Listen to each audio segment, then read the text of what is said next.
Hi Taurus, welcome back. I'm Ryan with Arrows of Love. I've been on an extended hiatus for the last few months. I have a lot going on with work, and then I just spent the last 10 days in Mexico on a vacation. So I'm feeling pretty good. I'm back at it, doing the tarot and the astrology again. I'm hoping to be able to do my videos on a regular basis again. I know I haven't done a Taurus video in some time, but there's some big happenings coming up with you in the astrology. So we're going to start with the astrology first.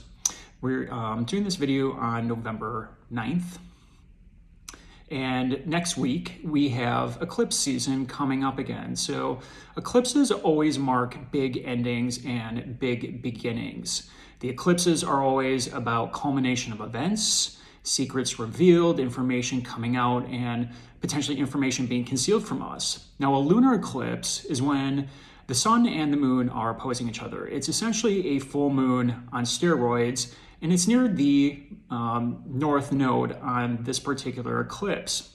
So it's partial, it's not exactly on the north node, but it's within a few degrees. So if you have any planets around 27 degrees of Taurus or Scorpio, that's where the sun is sitting, in Scorpio, this is going to affect you the most, and I would say within a 3-degree orb of 27, you're going to feel this the most. Now, what's interesting about this is that Pluto is moving forward again in Capricorn. It's at about 24 degrees of Capricorn right now, so it's making a trining aspect over to alchemical Pluto, and Pluto is always about transformation, death, riches, digging deep, release.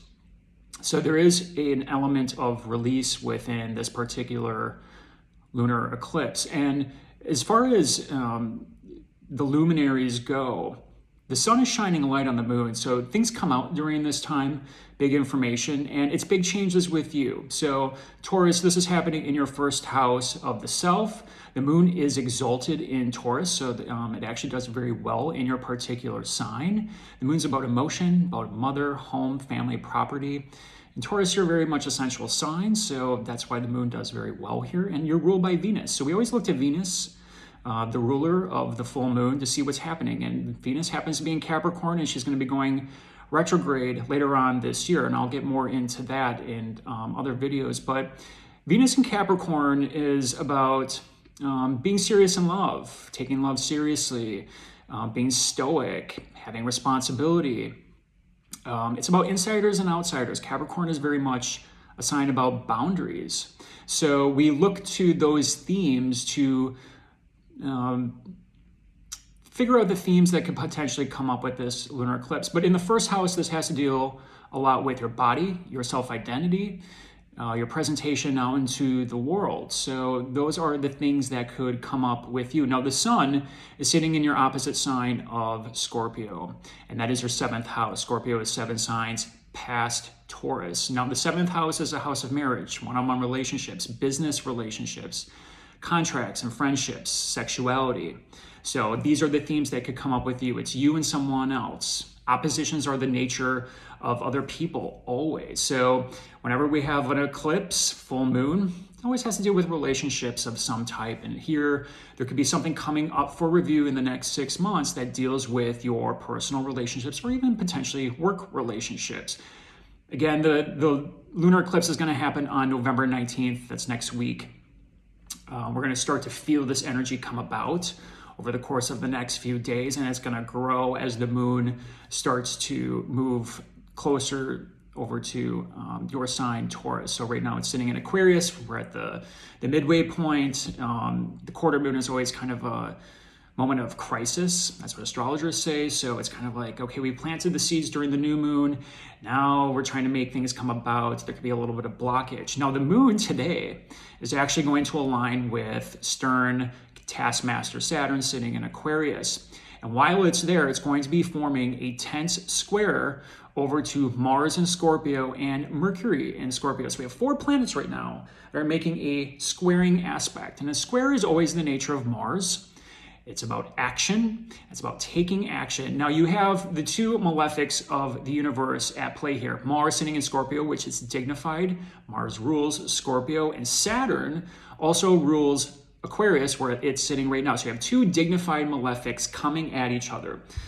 And basically the way I see this is Mars is the action planet. It's pioneering, it's the go-getter, it's the initial spark, it's the flame, it's virility, it's action. It's action-oriented. Saturn, on the other hand, is a hard no. Saturn says, hold up, wait, let's see how this all plays out, make sure you're aligned here. So when the two come together, you might be wanting to push something through. Mars sitting in that 7th house. You could be dealing with partners right now. And then Aquarius is your 10th house. It's 10 signs past Taurus. So 10th house, 7th house. 10th house has to deal with career, your outward appearance, what you do out in the world, achievement, success, discipline, responsibility, perseverance. And Saturn's a hard no, Mars is the gas pedal, so it's kind of like a clash. So the way I see this is you could be dealing with business partnerships. You could be trying to get a project off the ground, make something, finish something up at work, but maybe a colleague or a boss is giving you a hard no, or maybe you have to review something. This aspect is happening today. So the good news is that this is passing energy. Mars is a faster moving planet. It's going to separate from this particular square over the next few days, but it's essentially culminating right now. And it can be tricky energy because now you have Mercury in the mix. So it's quick thinking, it's quick action, quick talking, executive action, but you got Saturn over there in Aquarius saying, put on the brakes. Is this really what you want to do? So my advice to all of you is don't push anything at this time, especially if it has to do with partnerships, work, anything of that combination, or perhaps a partner's work is having some issues right now.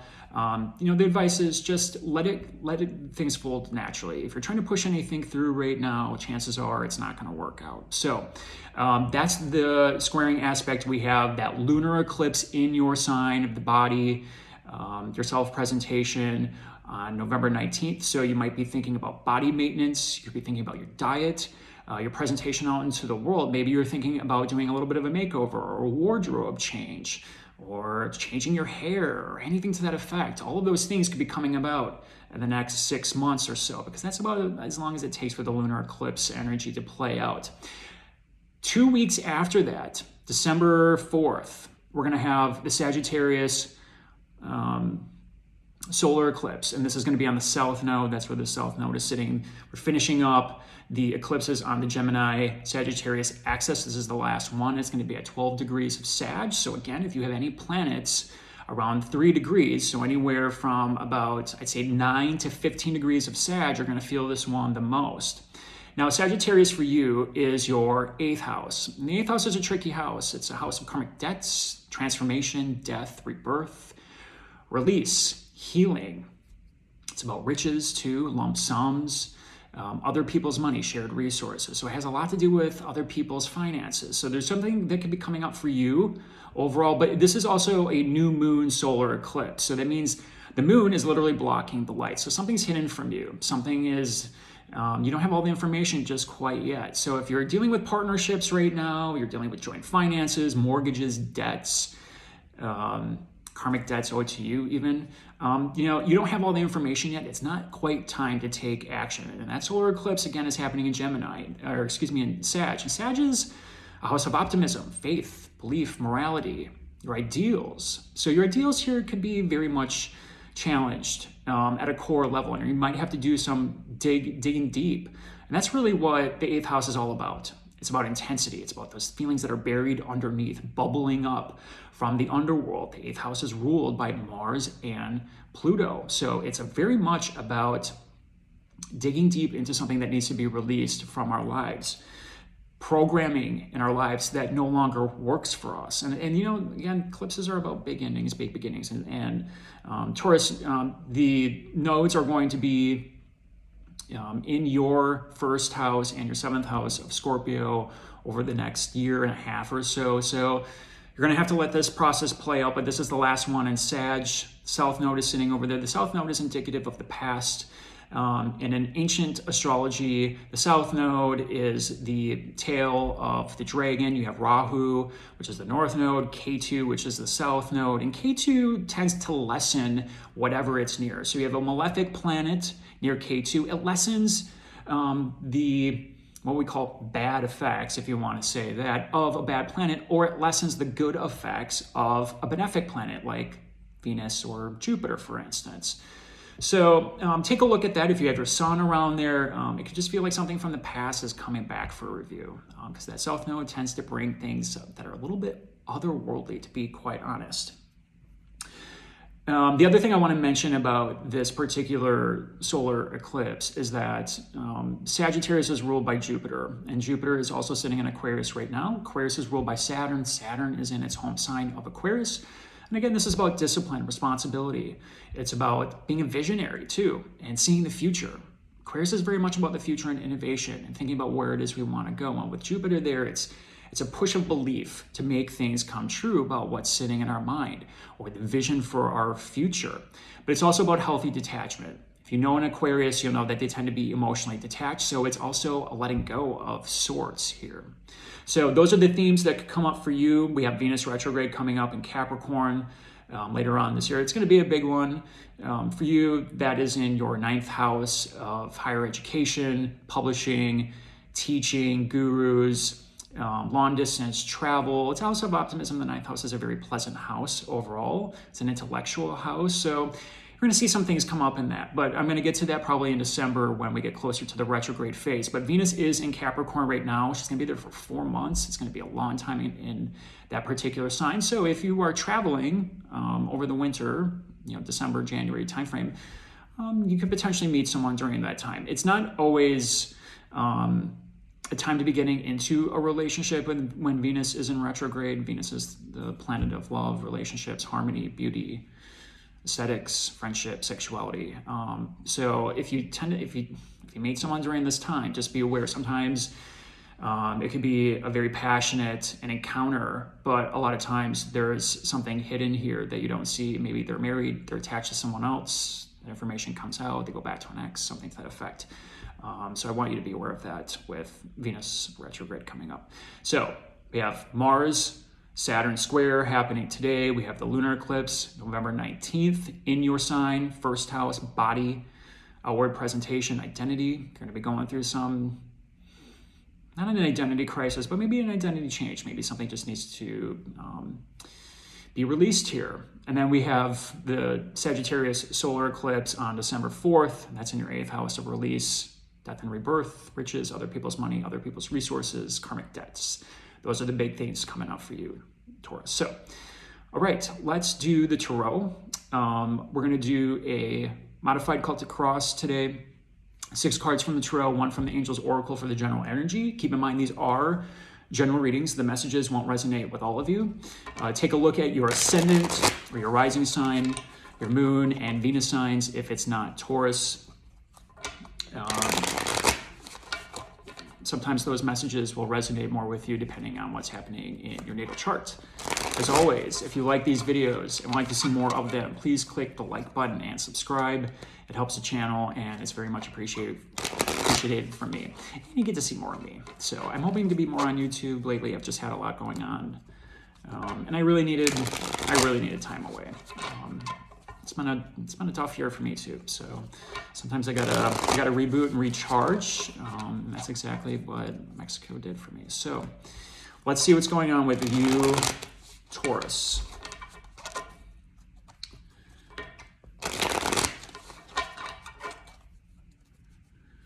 Let's see if there's anything else here I want to mention.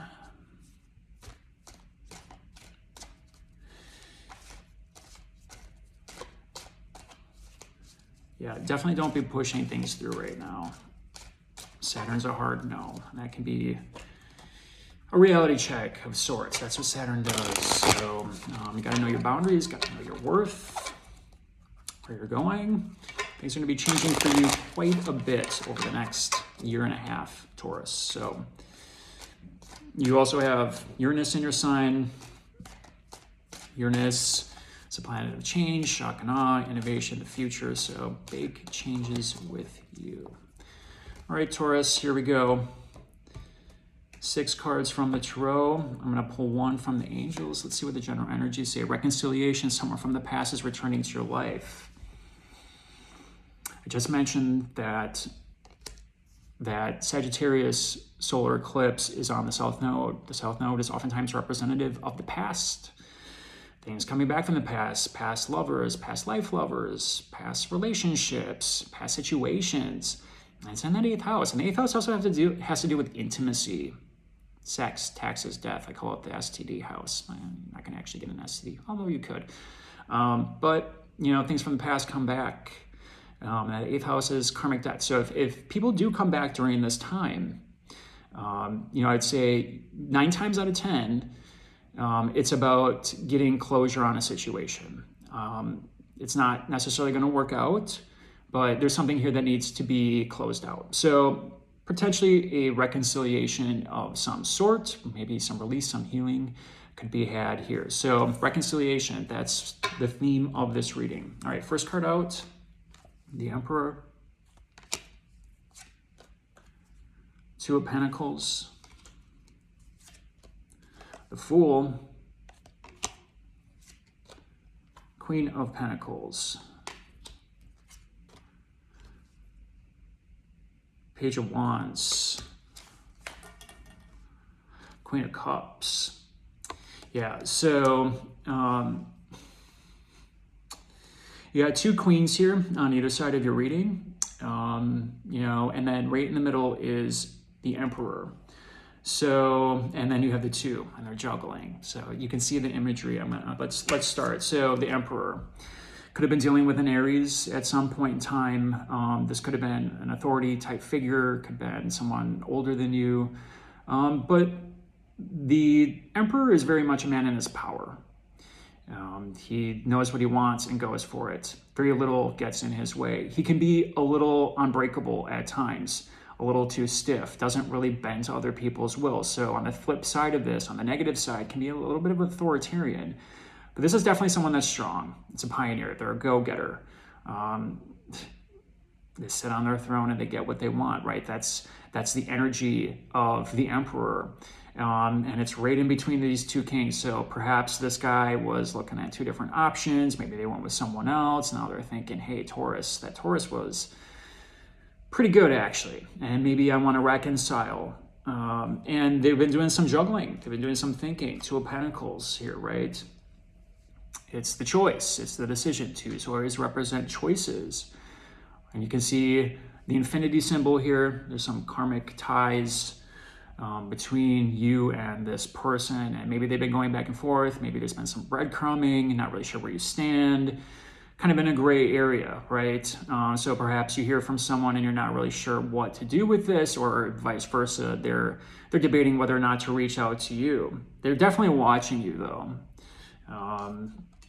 either on social media or otherwise, or perhaps some astral projection. Maybe they're getting some readings and trying to figure out what's going on with you, because at the bottom of the reading, we have the Page of Wands. So there's definitely some attraction here. There could be some communication coming through. Pages are always messages. So there could be some unexpected communication that comes through, and it's the nature of fire, right? And that's the Wands energy. So it could be a fairly passionate communication coming through. Sometimes, when I see the Page of Wands, this is a bedroom buddy, 9 times out of 10. Not for all of you, but this is probably someone you had an intimate relationship with at some point. So keep that in mind. Now, on either side of this reading of the Emperor, we have 2 queens. We have Queen of Cups, which is oftentimes indicative of a water sign, Cancer, Scorpio, Pisces. And the Queen of Cups, she's emotionally mature. She knows, she keeps her emotions in check. She's kind of this motherly type figure on this one side. And I think what the message is here for you is that you're going to have to be emotionally mature about the situation. You're going to have to check your beliefs. You're going to have to really get in touch with your emotions and what it is you want here. Because some of this, while maybe a reconciliation is possible, kind of figure out the details. And we're going to be going through this Venus retrograde phase here in your 9th house. So, the 9th house has a lot to do with gurus, mentors. So, it could be someone of that effect. Maybe it's someone older than you that you were dating at the time. And in the 9th house, they could bring people back. That's kind of the nature of Venus retrograde. So It's asking you to have some emotional maturity here. And I think this is you on the other side here. Queen of Pentacles. Pentacles are earth energy, Capricorn, Taurus, Virgo. And it's definitely asking you to be practical. I mean, we've always heard this, right? With the earth signs, the practical, the grounded. They don't really live pie in the sky, but I think you're really going to have to keep your feet on the ground here, because the Emperor is, I mean, he's a boss, right? He's in control. And Taurus, you tend to like your own control and independence to a certain extent here. So you got to think about that and whether or not this is something that you truly want coming up here, because it's very much a time of balancing the emotions with the heart, what it is you want. These lunar eclipses and the solar eclipses are hitting that 7th. It's hitting you, your body, your identity, what it is you want, your outward appearance. And then that 8th house solar eclipse, that can be tricky energy. It's a house of death and rebirth, healing, karmic debts. So keep that in mind here. There could have been some type of love triangle going on here at some point in time, juggling back and forth. What do you want? Maybe it was you even that was kind of going back and forth whether or not you want something. But at the top of the reading, we have the Fool. And the Fool is always the first card of the major arcana. It's the new start. It's a little bit of risk-taking at times too. So you're starting a new cycle. There's something new coming up for you, and I'm not surprised at all to see this, because a lunar eclipse in your first house is always something new with you. So whether or not you are ready to leave a situation, whether or not you're ready to reconcile the past, heal from the past, the solar eclipse in Sag is going to be very much about your beliefs, your ideals, your morality, and making sure they're aligned with your partnerships and what it is you want going forward. It's about you and others. Eclipses are always about other people. It's always about relationships here. So you're going to have some emotional maturity here. You're going to have to keep grounded. You're going to have to be steady. You're going to have to embody your own ideal of this Queen of Pentacles type energy here. But you're definitely going to get some communication.